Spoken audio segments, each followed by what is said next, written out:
Hi everyone, Vanessa Serrato here, and I haven't done a video in a little while, so I wanted to get a chance to do a video today. First off, happy Friday, the 13th. So what I wanted to talk about today is confidence, which I think is a huge topic and very related to anxiety. And in my book, Anxiety Girl, chapter 22, right here, the chapter we're to talk about here, and it's called A Little Thing Called Confidence. This is something definitely resonates with me, and I'm sure resonates with a lot of people. And confidence is such an important attribute and trait, and it relates to so many things, and it's so important. It's important in the workplace, and it's important for your growth and for yourself. Um, Confidence is something that I've definitely struggled with, and definitely when I was at my lowest with my anxiety, and I had like zero confidence, and so many people were surprised. They're like, what do you mean you have no confidence? What are you talking about? Like, you're so pretty and stuff like that. But what people don't understand is that when you're not in the right mindset and you just don't have that confidence in yourself, how you see yourself is like not how other people see yourself. So maybe other people view me and see me in a different way, like, oh my god, she's so pretty, how come she's not confident? But when I used to look in the mirror, I would not see myself as confident, first of all, because of all of the stress and anxiety. I had lost so much weight, and then I had my acne was really bad, and then just my mood and everything really brought me down. And then I would just have these negative thoughts that I wasn't good at certain things, that I wasn't going to get anywhere at life. And then especially with social media, I would scroll, and of course people always post their best selves on social media and all their accomplishments and everything, and I would kind of compare myself to that and be like, oh my gosh, all these people are doing so well and I'm not, which was really not true. Um, of course, I was doing well, but then I was just having this negative thinking, oh, I'm not going to be successful as an early childhood educator, or even way years ago, which I didn't know what I wanted to do as a career. I'm like, oh my gosh, everyone has everything figured out already. I don't have anything figured out, and I've already graduated university. What am I going to do now? And just this negative spiral of thinking was just like so not helpful for me. And then of course, how I was thinking was not helpful and wasn't really the case. And the point being that you don't have to have everything figured out by a certain time and right away. So I remember at the time I had taken some time. I was just working in restaurants, and that actually helped with my confidence, because I've also dealt with social anxiety, and I hate like public speaking in big groups. And like being a hostess, maybe it is an undervalued job, but for me it really helped me push me out of my comfort zone, because I would be interacting with people, and at first I was like really shy, and I'm like, oh my god, this job isn't for me, but it actually did push me. And then that's when I continued to grow, and even my boss at the time even noticed these things. So that was really a helpful and good job for me. And what I've also learned too, that we have these fears, and then we develop this anxiety, and then we think, oh, because I'm having this fear and anxiety, I should not do certain things. But that's not true. This is the fear in our head. What I've been taught is we have to feel the fear and do it anyway, and our dreams die in the comfort zone. So even if you're uncomfortable or fear doing something, I'm telling you now, do it anyway. You will be so happy that you pushed yourself and you did. And there's nothing wrong with being scared and feeling fear. Just the point is that you're supposed to feel it and do it anyway. Even when I was doing my first placement, um, with my degree for early childhood education, I was so nervous because it was something new and a change, and like I didn't know what to expect, and I made it a lot worse in my head. And I did obviously get through my first placement, and now I'm in my last placement, which is virtual and very different. But just seeing my growth and everything and what I've learned, and I know I still have a lot to learn, but I'm definitely more confident now in what I'm doing, and thanks to many people and a lot of support.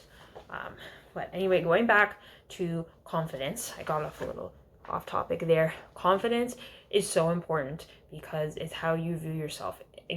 Perfect example, when you're going to a job interview and they're asking you questions, if you're not even confident in how you are speaking and portraying yourself, that's going to show people how you're portraying yourself, and even online on social media, how you portray yourself, how you talk to other people, how you talk about yourself is so important too. And I remember when I was really struggling with my confidence, I would just be so mean to myself and be like, oh my god, my skin's so bad, oh my gosh, I lost some weight, oh my god, I'm so ugly. And saying these things to myself really did not help me at all. And even when other people would say, oh, like, you look good, and maybe people didn't notice certain things that I noticed about myself, and maybe certain people did, but even people telling me, oh, you look good, it's just like I didn't like believe it. And that's why law of attraction really comes into place as well, because I remember I would try to kind of force myself at like to believe certain things, and it's just like, okay, I'm saying these affirmations, but I don't really believe them. So I would kind of tweak it and be, I'm starting to believe these things. And then eventually I did start believing these things, and I would start to feel better about myself. And I'm really grateful for my progress and a lot of techniques and different things I've used. And I talk about this in Anxiety Girl about confidence, something I'm going to find in here to read. I think that will be helpful for everybody. Let's see if I can find it here. Just a second. The word confidence is a term that sparks momentum. It is a word that is enforced upon us so that we can strive to succeed and do better. It is meant to give us a boost, and it enables us to feel good about ourselves and the things we are trying to achieve. I have noticed a key relationship between confidence and sports. In baseball, it is a continuous pattern I have become aware of. Whether it's a batter going up to bat or a pitcher preparing to throw, confidence has a lot to do with an athlete's performance. For example, if a hitter is confident that he will get a hit against a pitcher who is dominant in striking out batters, he ultimately will. And I go on to talk about it a little bit more, but the point of the matter being, yes, I am very into sports and I like to make connections like that as well. Confidence literally applies to any line of work you are in. See, even in sports, it's definitely an important thing with your career and work, because if you're not confident in what you are doing, then it's not going to help you. And it's very normal, not everyone is great at every aspect of everything. Perfect example as well, in the ECE field or any job, you're going to have strengths and you're going to have weaknesses, and it's definitely okay to have weaknesses, but you want to focus always on your strengths and what you are good at doing. And the thing is, you can always improve and work on your weaknesses. But as well, for example, in the ECE field, you're usually working with another worker, so it's good to lay out what each other's strengths and weaknesses are. So maybe your coworker has strengths in the areas that you have weaknesses in, so you can focus on your strengths and they can focus on their strengths, and vice versa. So that's why I think confidence is really so important. And again, how we talk to ourselves is so important, because when we start being really negative, then we start believing all this negativity, and it's just really not helpful for our situations and talking negative about ourselves. And we're always growing and always improving, and I'm a person as well I'm very hard on myself, and I have the habit of trying to be a perfectionist. I remember when I was first working in my first job in the daycare, and I was just thrown in. I didn't know what I was doing, and every little mistake I would just beat myself up so much, and I want to be a perfectionist and always worry about, oh my gosh, I don't want to make a mistake. And I'm still like that sometimes, but I really have improved, and honestly, I've learned it's okay to make mistakes. If we don't make mistakes, then how are we gonna learn? And then we know, okay, like I've made a mistake, I'm gonna try not to make that mistake again. We learn from it. So that's why I try to tell myself now it is okay to make mistakes, especially in the workplace. Um, but yeah, I'm sure a lot of people have this same perfectionist habit, and it's definitely, I think, a symptom of anxiety as well. I know many people have told me the same thing. So if you are a perfectionist like me, don't worry, you can make mistakes. It is okay to make mistakes. And even there's been at times where I've been afraid to try new, harder things. Like I said, again, mentioned before, feel the fear and do it anyway, because the chances are that what you're fearing really isn't as scary as you're making it in your head, and that you can do hard things. That's a very important thing with anxiety too.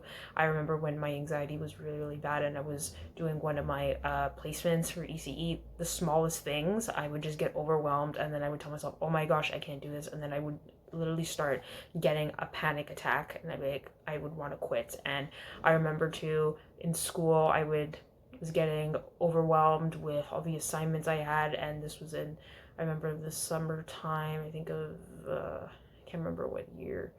I think 2019. Yeah, 2019. And then I was so close to wanting to quit, but then my mom really pushed me and said, "You've come so far. You've done so much work. You can do this. Don't quit now." And I'm so glad I didn't quit, because really, um, it wasn't as bad I was making out to me, just because every little thing felt so overwhelming. And I was taking a lot of courses and there was a lot to study, but I just made sure I studied a little bit every day, and I just focused on what I wanted to do. Obviously, I tried to tell myself too, it's not so important about getting such high marks, and I did ended up getting pretty decent marks. I was just trying to put less pressure on myself, and then even when I was doing some of my midterms, I found I did a lot better than I thought I did, which was a relief too. And now, as I mentioned, I'm in my last course for my ECE degree, and I'm going to be done in about a month, which is awesome.